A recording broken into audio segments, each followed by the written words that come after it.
Maman l'Afrique, voyez ancêtres nous yo, l'autre côté sous la terre pour porter lumière.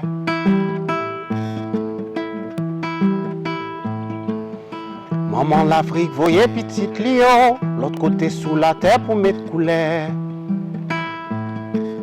Malgré tout non yo bail petite Lio, héritage liban nous mettez la joie dans le cœur yo.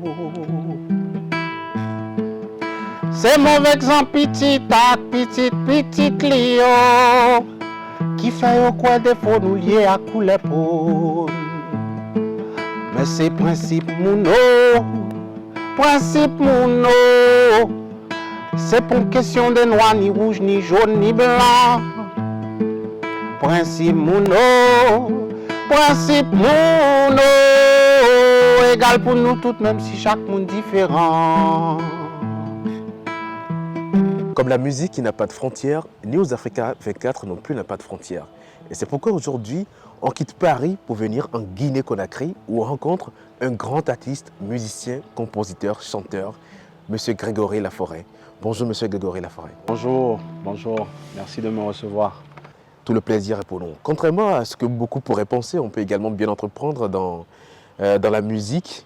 Et c'est pourquoi nous vous recevons dans notre émission Le Monde des Entrepreneurs. Et vous pourrez montrer aux gens comment est-ce que justement en étant musicien, on peut entreprendre, on peut être engagé dans beaucoup de causes.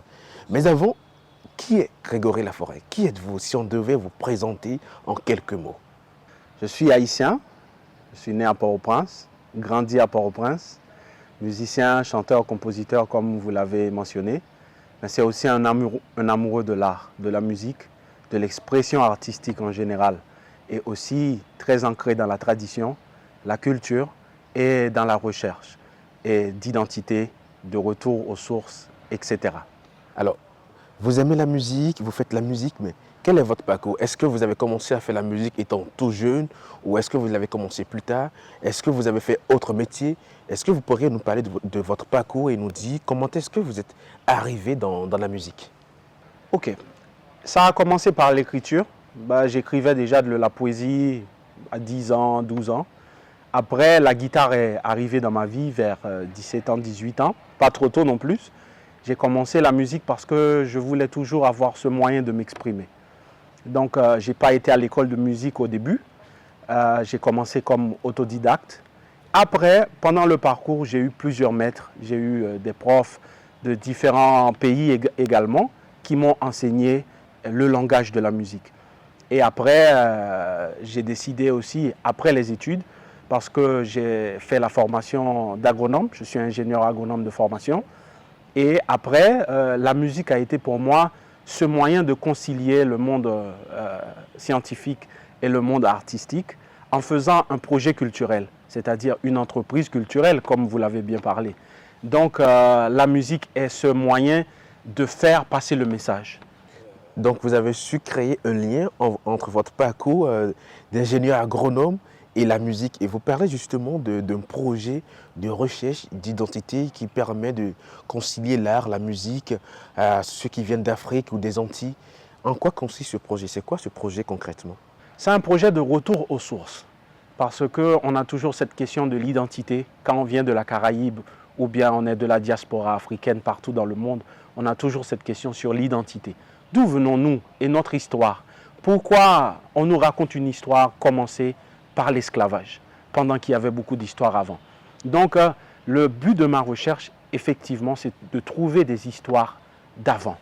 Les belles histoires qui peuvent inspirer la jeunesse, qui peuvent inspirer la génération future à être fiers de notre identité. Et aussi à puiser les bonnes expériences pour avoir de l'inspiration pour faire évoluer ce que nous faisons. Donc, nous voyons comment l'Afrique est riche en culture. Et cette culture a voyagé à travers le monde avec nous. Mais il y a aussi le moyen de la valoriser et de la rendre rentable. Donc tout ça fait partie de cette recherche. Et aussi nous, comme Haïtiens, bon, nous savons bien, Haïti se passe de présentation par rapport à toute notre lutte panafricaine. Donc c'est aussi connecter la Caraïbe à l'Afrique à travers Haïti.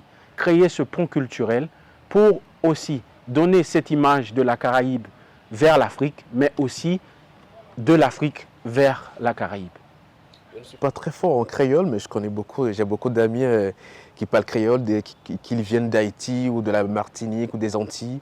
Et souvent, ils me disent, bah, en fait, quand quelqu'un me dit, qui côté où vient, qui ne savent pas forcément, est-ce que je viens d'Afrique ou est-ce que je viens de l'Europe, surtout pour ceux qui sont martiniquais ou qui sont directement, ils ont la nationalité française, mais au fait, des fois, ils sont en France, mais ils ne se sentent pas français. Ils sont en Martinique, ils ne se sentent pas également en tant que Martiniquais. Et leur histoire est un peu éparpillée. Donc, est-ce que justement, à travers votre musique, vous essayez de véhiculer des messages? Est-ce que vous parlez de notre identité, de nos sources, d'où nous venons? Quels sont les messages que vous véhiculez justement à travers votre musique? Qu'est-ce que cela permet d'évoquer?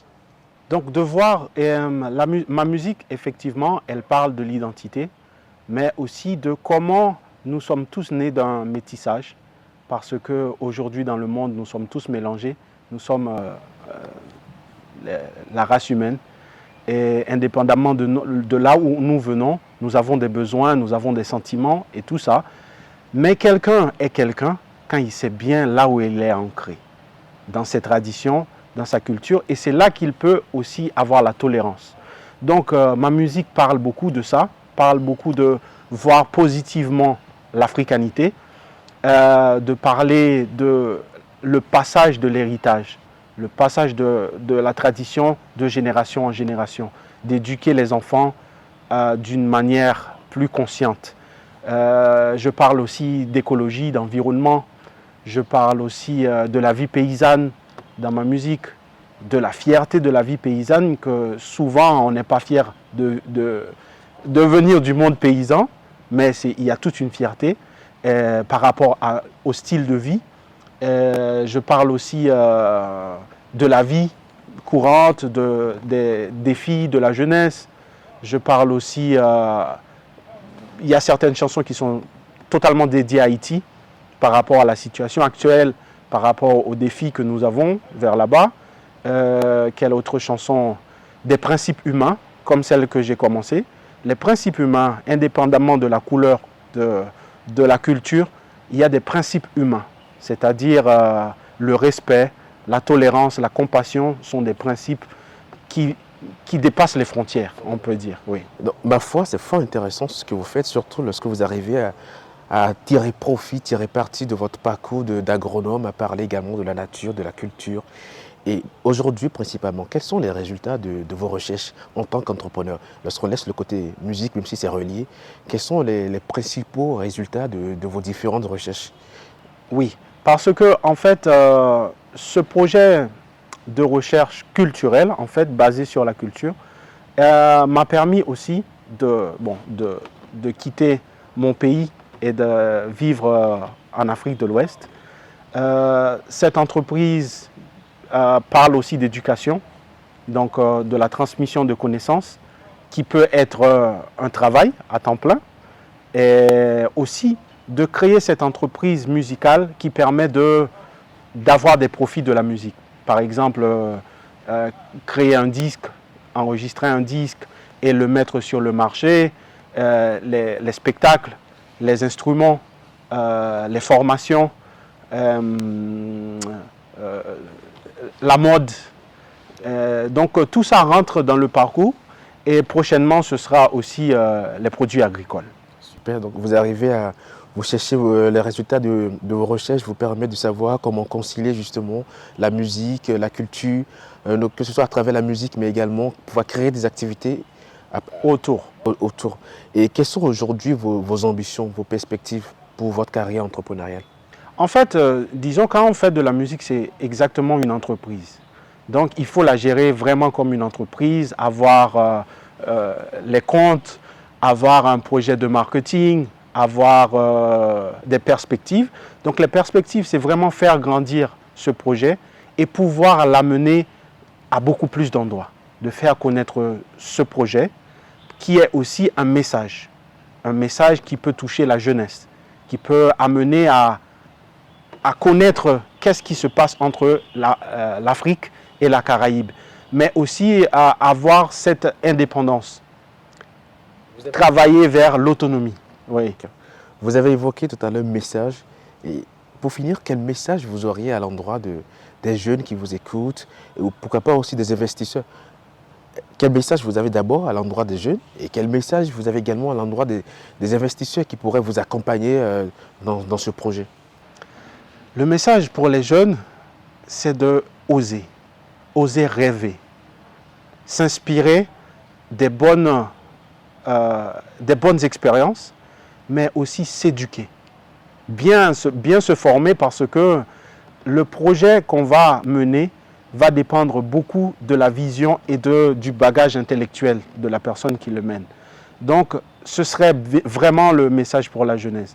Oser rêver et se former, avoir du bagage intellectuel.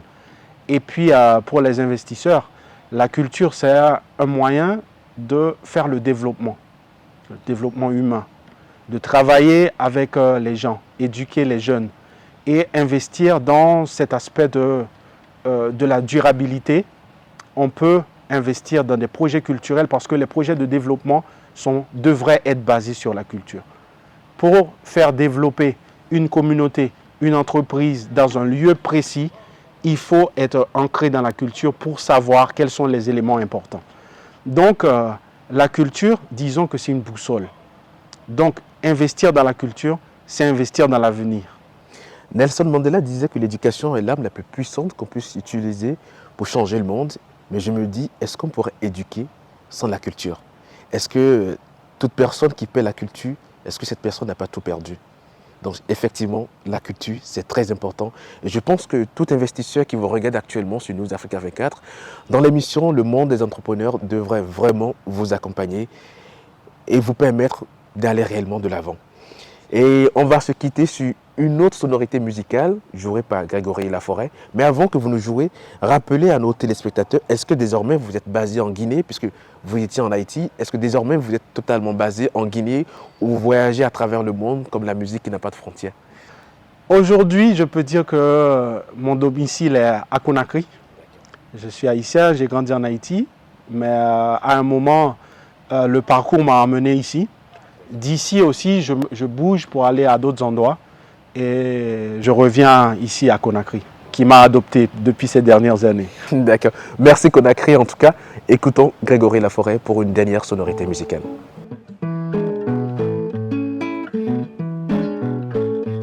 La la la la la la la. En haut monter, moi tape descendre. Devant jou cassé, moi passe dans la cabane. Point sous tête, moi marche là comme un bral van. Devant jou cassé, moi passe dans la cabane. Adieu, ah yeah, adieu.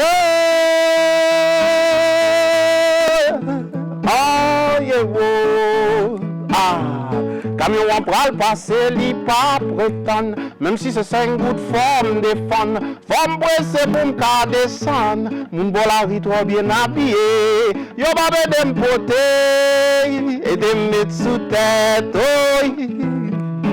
et de m'poter, et de mettre sous tête, ah, et de m'poter, et de mettre sous tête,